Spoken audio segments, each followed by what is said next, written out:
মালদহের স্কুলে সাপের ডেরা, একের পর এক সাপ উদ্ধার। অন্তত 8টি গোখরো সাপের হদিশ, আরও সাপ উদ্ধারের আশঙ্কা।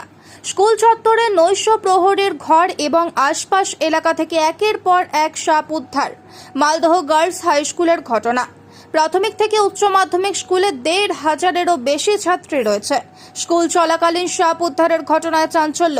বন দপ্তরের সাহায্য চাইল স্কুল কর্তৃপক্ষ।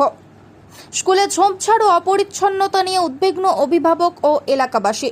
অবিলম্বে ব্যবস্থা গ্রহণের আর্জি। সাপ আমরা তো ব্যাপারটা জানি না, এখন বর্ষাকাল তো সাপ আসবেই। তো এখন আমরা স্কুলে সুইপার আছে, তিনটা সুইপার আছে, তারা পরিষ্কার পরিচ্ছন্ন রাখে, তবুও সাপ এসছে। আমরা ব্যবস্থা নিচ্ছি, বন দপ্তরকে জানাচ্ছি ফোন করে, ওনারা ব্যবস্থা নেবেন। সাপগুলো ধরা হয়েছে। কত ছাত্রী আছে? ছাত্রী প্রায় 1600 ছাত্রী আছে। তারা তো অনেকে এখন ব্যাপারটা জানে না, তাদেরকে জানানো হয়নি, কিছু জন জানে। তবে ওরা এর আগেও সাপ এসেছিল, প্রত্যেক বছর এরকম বর্ষাকালে আসে সাপ ধরা হয়, আবার সেগুলোকে বন দপ্তরে পাঠিয়ে দেওয়া হয়। অনেকে বলছেন পরিচ্ছন্নতা নিয়ে যে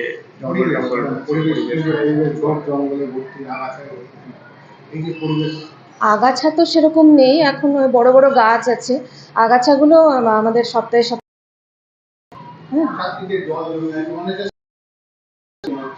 না, এখন তো ওই ম্যাথ পার্কের ওই পার্ট এখন পরিষ্কার পরিচ্ছন্নই আছে। আগে থাকতো, এখন ওখানে জায়গাটা পরিষ্কারই করা হয়েছে। তো এখন হ্যাঁ, প্রত্যেক সপ্তাহে প্রত্যেক দিনই এখন ক্লাসরুম, মেয়েদের বাথরুম সবই পরিষ্কার করা হয়। আজকে পরে কি বাড়তি সতর্কতা নেই?